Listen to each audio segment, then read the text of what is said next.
सत श्री अकाल। आज हम गुरु नानक देव जी का गुरुपुरब मना रहे हैं बहुत ही धूमधाम से। और इस गुरुपुरब के अवसर पर हम उनकी साखियों को डिस्कस करते हैं, क्योंकि जब हम साखियों की डिस्कस करते हैं तो उससे हमारे जीवन में कुछ ऐसे बदलाव आते हैं जो कि हमारे लिए बहुत ही ज़रूरी हैं। तो इसमें से जो सबसे ज़्यादा फेवरेट, जो मेरी तरफ से जो मेरी फेवरेट रही है, वो भूमिया चोर की साखी है। तो ये इस तरह से जाती है कि जो भूमिया चोर था वो बहुत ही एक्सपर्ट तरीके से चोरी करता था कि उसको कोई नहीं पकड़ पाता था। रात में चोरी करता था और दिन में वो ज़मींदार की तरह रहता था। जितना भी धन था, उसने उसकी बहुत ज़मीनें खरीदी हुई थी। कोई दिन में बता नहीं सकता था कि ये वही चोर है, बट एक ज़मींदार की तरह उसकी एक अथॉरिटी थी पूरी गांव में और सब लोग उससे डरते थे क्योंकि उसका बहुत दबदबा था उस गांव में। और जितने भी साधु संत और अगर कोई गरीब होता था तो उसको भी वो फ्री लंगर चलाता था, जिसमें सबको वो खिलाता था। और उसको उसकी इंस्ट्रक्शंस थी सबके लिए कि कोई भी अगर गांव में साधु संत आए तो वो उसी के घर पर खाएगा। किसी को अलाउड नहीं था कि वो साधु संतों को अपने घर लेके जाए। और ऐसा करने से उसको लगता था कि उसने जितने अगर पाप कमाए हैं चोरी करने से तो वो सब उसके धुल जाएंगे। तो एक बार गुरु नानक देव जी जब उस गांव में गए तो वहाँ पर एक इंसान ने उनको देखा तो वो उनके चेहरे का नूर देखता ही रह गया। और उन्होंने कहा कि मेरा बहुत मन है कि आप मेरे घर पे भोजन करें, पर इस गांव में अलाउड नहीं है कि जो भी साधु संत आता है उसको सिर्फ भूमिया जी के ही घर में खाना खाने की अनुमति है।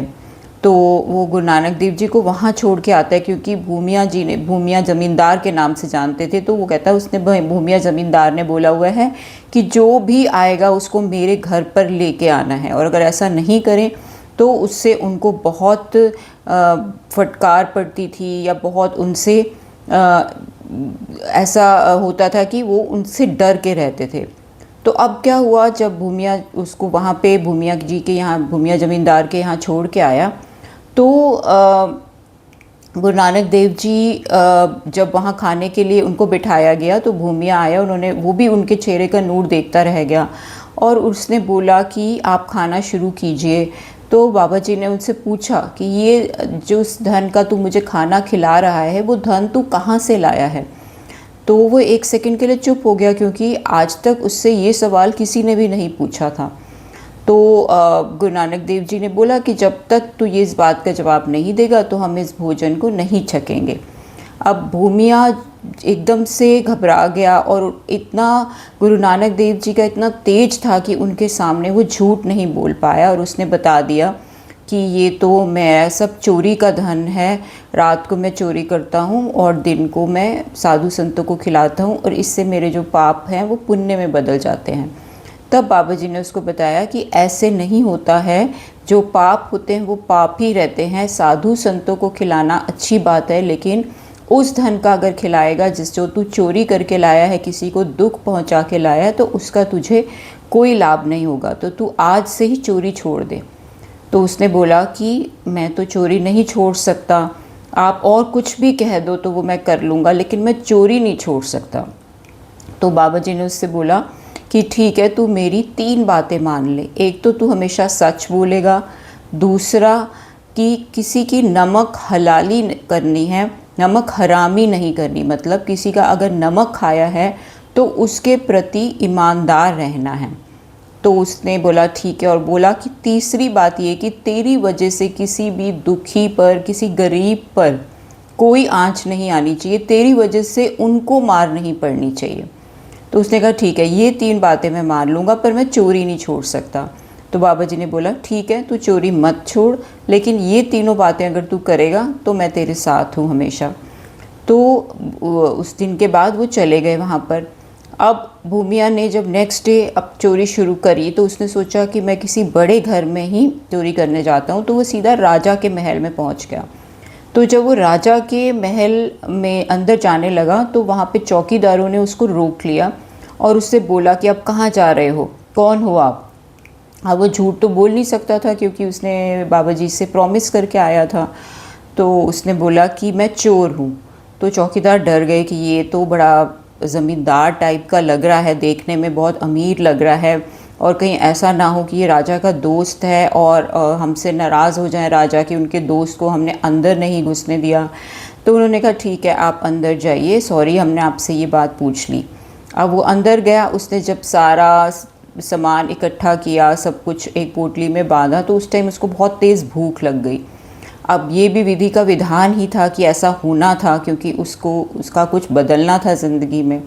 तो उसने जैसे ही वहाँ पे कुछ खाने की कोशिश की, कुछ सामान किचन में गया, देखा कुछ सामने आ जाए, तो मुंह में डाला तो वो नमकीन था। तो उसको एकदम से दूसरी बात याद आ गई कि किसी की नमक हरामी नहीं करनी, अगर नमक खाया है तो उसको धोखा नहीं देना।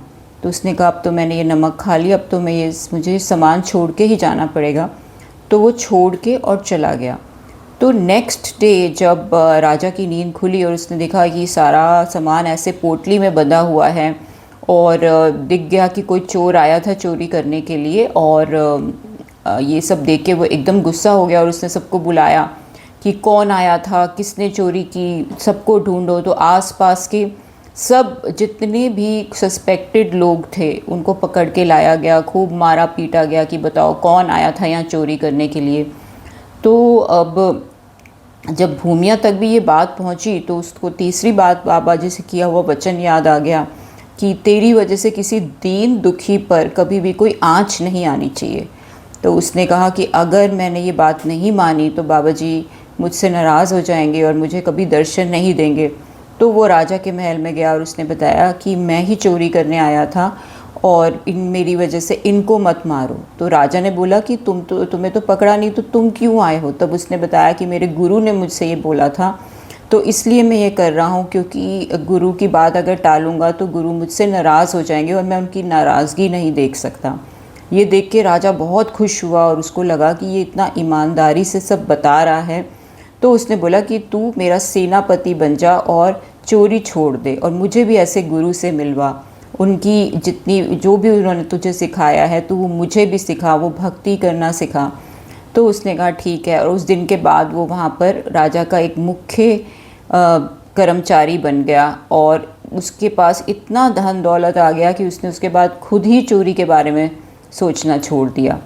तो इस तरह से बाबा जी ने एक ऐसे चोर को जो कि इतना दृढ़ था कि वो कभी चोरी छोड़ ही नहीं सकता, उन्होंने उसकी चोरी भी छुड़वा दी। और इससे हमें क्या पता चलता है? हमें दो बातें सीखने को मिलती हैं। एक तो ये कि जिसको भी बाबा जी का, जिसके दिल को बाबा जी की बातें छू गई और उनकी एक भी बात मान ली, सबसे मेन बात सच बोलना, जो सच बोलना सीख गया वो धीरे धीरे बुरे काम भी छोड़ ही देगा। क्योंकि जब हम सच बोलते हैं तो हमें अपने आप भी डर लगता है कि हम अपने किए हुए बुरे कर्मों को कैसे सच्चाई से बोलें, तो हम धीरे धीरे बुरे कर्म ही करना छोड़ देते हैं। और फिर बाबा जी की एक भी बात मानने से अगर वो चोर इतना बड़ा संत बन सकता है, तो क्या हमें नहीं लगता कि अगर हम भी एक भी बात मानेंगे तो हमारे अंदर भी कितना बदलाव आ सकता है? बस प्रॉब्लम यही है कि अगर हमें सच्चा प्यार है प्रभु से, सच्चा प्यार है बाबा जी से, गुरबानी से, तो हम अपने अंदर बदलाव की ज़रूर कोशिश करेंगे। क्योंकि जब तक बदलाव नहीं लाएंगे तो गुरु के दर पे परवान नहीं होंगे। वाहिगुरु जी का खालसा, वाहिगुरु जी की फतेह।